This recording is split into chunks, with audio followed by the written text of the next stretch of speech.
So I've been on YouTube a lot more lately, and I found this feature called Inspirations. It pretty much gives you video ideas based on the content already on your channel, but it uses AI and they come up with some pretty crazy ideas. Today, I just wanted to go through some of them because I think they're pretty funny. Can a professional drummer clear an insane level using only their drum kit? Why do these hooks always start like, we bridge the physical and digital by mapping every kick, snare, and cymbal crash to the unrelenting inputs of an extreme demon. This is just pointless. You only need one input device. So we have extreme demon number 2, even though I've beaten 12. Makes sense? This run prioritizes mechanical precision over raw endurance. Of course, we got the eye tracker. I've always wondered where I actually look, because I feel like, especially on the wave, I just kind of look in the middle of the screen, I don't really even focus on anything. Why older extreme demons feel harder to beat than today's top hardest levels? What? Okay, this kind of makes sense. Old school jank. It's terrible gameplay. Today's hardest maps are marathons of perfection, but older demons are psychological wars.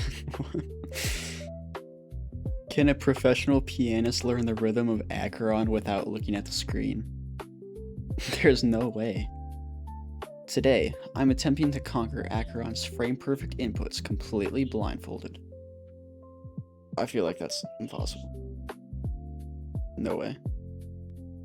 We are feeding neural networks frame-by-frame data from the iconic Sans encounter to script procedural attack patterns within the 2.2 editor.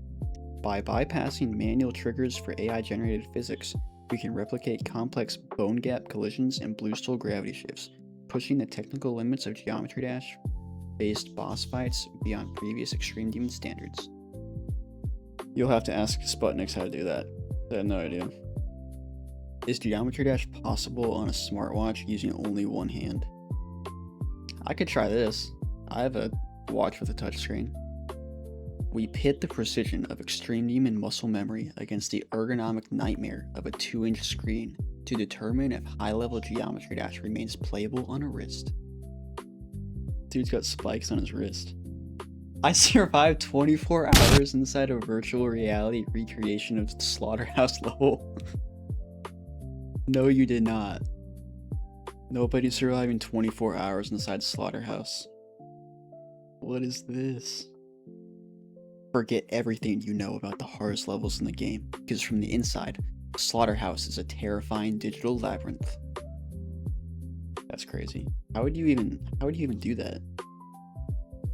Can a professional conductor lead a choir to perfectly replicate the Bloodbath soundtrack? Not quite my tempo. It's all good. No worries. Here we go. I don't know if I have the skills to be a conductor, but... Can a professional Morse code expert decode the clicks of top players? If we find out Doggy's actually crying for help, he's being tortured.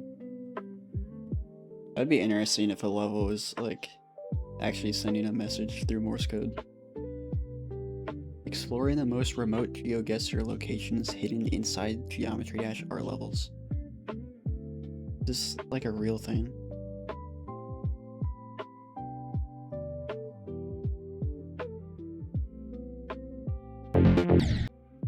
Are people building places on Google Maps or something? What? Can a professional sculptor design a level using only 3-dimensional objects? What, is he building a level in real life? That's just an obstacle course. We challenge physical intuition against the game's rigid grid, forcing a collision between tactile artistry and brutal frame-perfect mechanics to determine if raw spatial depth can replace traditional layering. What is this thing on? Testing if 2.2 camera controls can cure motion sickness in gaming experts. I feel like if anything, 2.2 camera controls causes motion sickness. Some of those levels are ass. Yeah, I've seen plenty of these videos on Shorts. We do not need any more of these. Testing if liquid cooling my mouse switches actually increases clicking speed consistency. Yeah, let me just build a new mouse real quick. By mitigating thermal drift and friction during rapid fire clicking on extreme demons, We determine if liquid cooling maintains millisecond consistency. We must prove whether thermal management translates into fewer frame-perfect input failures. Yeah, I actually died at 97% because my mouse doesn't have liquid cooling.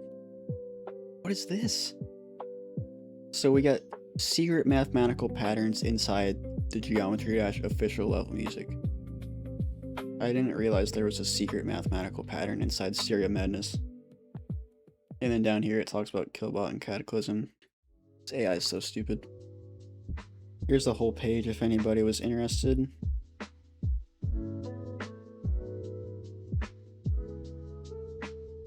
A lot of it's just extreme demons, but there's some other random ideas.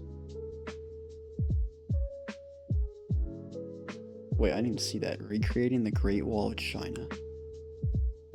Bro, what? Alright, so I wanted to see if AI could come up with some good, like, challenges. Geometry Dash, except my mouse click latency increases every 10%. That would be horrible. I think this would actually be so hard. You have to like predict when you would have to click. Geometry Dash, except the level speed is controlled by my heart rate. So the more stressed out you get, the harder it gets. So you have to keep calm. That would be kind of cool. I don't have a heart rate monitor or anything though. Geometry Dash, except I must complete the level using a steering wheel controller. How does that even work? Like, how much do you have to turn it to click once? And then how much do you have to turn it to click and hold? Geometry Dash, except every jump rotates the entire screen 15 degrees clockwise. What is that? That sounds like garbage. The screen pixelates further for every percentage of progress. That could be kind of interesting. Kind of like this one. Brightness decreases after every jump. That'd be kind of hard. Geometry Dash, except my mouse clicks trigger a random loud meme. Anyways, that's all I got for today. I might have to try some of these video ideas out, so if you like the video and want to see any of them, make sure to subscribe and comment with the one you'd like to see. Thank you for watching, and see you in the next one.